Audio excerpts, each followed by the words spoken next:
हज़रत यूसुफ का खूबसूरत वक़ाए ज़िंदगी बदलने वाला बयान। हाय, अगर तू उसके दरवाज़े पर हाजिर हो तो उसे अपना दुख दिखलाए, दुनिया वालों से अपनी हाजतें मांगे तो वो नाराज़ हो जाए, अल्लाह से दुआ मांगे वो नाराज़ हो तो मैं इसके दरवाज़े के आगे हाथ जोड़ता हूँ सारी रात। लेकिन तुम बोलोगे, क्या सज़ा के तौर पर इस दिन मैंने अपने बिखरे हुए यूसुफ को मिलाया? वो सारी रात खड़ी रहती है और देर तक खड़ी रहती है और कहती है कि बदनसीबी होगी। फिर उसे याद आया, बुढ़ापा चला गया, इसके बालों से चांदी निकल आई। हर शाम वो इसके सामने हाथ जोड़कर खड़ी होती है। तुम और क्या कर रहे हो मेरे दोस्त हसन, मेरी दोस्त सनम?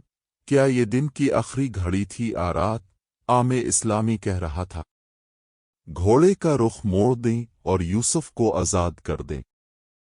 उस्ताद जी, अब से ऐसा नहीं होगा। ये बीजिंग ज़बान में लिखा गया है जब वो खाना पका रही थी। कहने लगी, जिब्राइल, मैं जानती हूं कि यूसुफ आज नहीं मिला। अगर इसने अपनी बात पूरी न की तो फिर मेरे बुत में क्या फ़र्क है? या यूसुफ ने बिजली मिला दी तो इससे ये पियो मांगो और उसके सामने हाथ जोड़कर इसके लिए और मुसल्ला पर दुआ करो। अपना सर रखो और उसकी रहमत को आवाज़ दो, और जब तुम उसे पुकारो और उसकी बारगाह में करोगे तो हमारी ज़रूरत भी पूरी करोगे। वो मस्जिद नबवी के कोने में लोगों से क्या कह रहा था? इसलिए मैं अब से पूछता हूं कि बाबा जी, हम आपको मेरे अब्बूजी क्यों समझते हैं? अगर ऐसा है तो वो क्या कह रहा है? मैं गहरे दर्द में हूं। वो उसे जाकर खुशखबरी देने को कह रहे हैं। तेरी दुआ कबूल हुई तो मैं अपनी हाजात लेकर उसकी चौखट पर आऊंगा तो मेरा दिल मेरी दहलीज पर आएगा। या अल इंसान मा गर्क बरबिक अल करीम मफरूर पीठ के करीब है।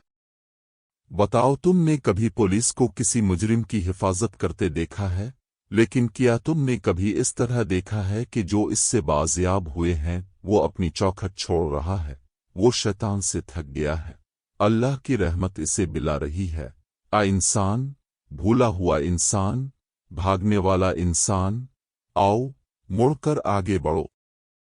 अगर कोई नालायक बच्चा घर से निकलता है तो हो सकता है कि वो किसी होटल में पकवान बना रहा हो और पेट की आग बुझा रहा हो, लेकिन अब के हल्क से नीचे कोई कड़ी नहीं है। हमारा बेटा इस्लाम, उम्र भर सारे कपड़े पहने, ये कहने का अंदाज, बोलने का अंदाज, ये इतने दिनों से घर से कम है। मैं खुद पढ़ता हूं तो वापस आने तक कुछ नहीं कहा जाता, और जब भी कोई इश्तिहार पढ़ता हूं तो मेरी नज़र इस आयत पर आ जाती है, कि जो भाग जाएं, वापस आकर तैयार हो जाएं। वो कुछ नहीं कहेगा तो गाना कौन है? जब वो कफन में मुंह छुपाएगा वो देगा। ये अच्छा नहीं है। इसकी दहलीज पर जाओ, आज उसकी पनाह लो, आज इससे मदद मांगो। वो कल क़यामत पर यकीन नहीं करेंगे। अगर वो मर गया तो वो फ़कीर था। क्या तंग ने आपको मारा है? ऐसी कोई चीज़ नहीं। वो मुझे इन लोगों के बगैर भूल गया है। मैंने उन्हें दुनिया में खोते देखा तो क्या हुआ?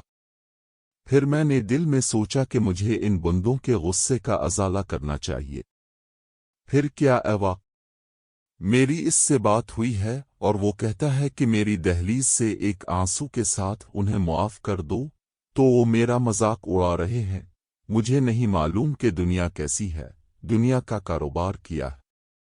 मैं कहता रहा हूं कि वो बना है, लेकिन वो नहीं मानते। वो मान रहा है, लेकिन ये मानता है। मेरी बात सुनो। तो उसने देखा कि बाबा जो है वो है, तो बाबा भी बाजारों में होता है या कब्रिस्तानों में। आज क्या मौजिज़ा हुआ? कहानी कहाँ है? इनकी तरफ से सुलह करो। वो मानता था लेकिन वो नहीं मान रहे थे, इसलिए आज वो मायूस होकर वहां से चला गया और सोचा कि इन कब्रिस्तान वालों की बख्शिश के लिए सुलह कर लूं। तो उसने हैरत से पूछा, फिर आज क्या हुआ? आज मानते हैं, न मानने से इनकार करते हैं।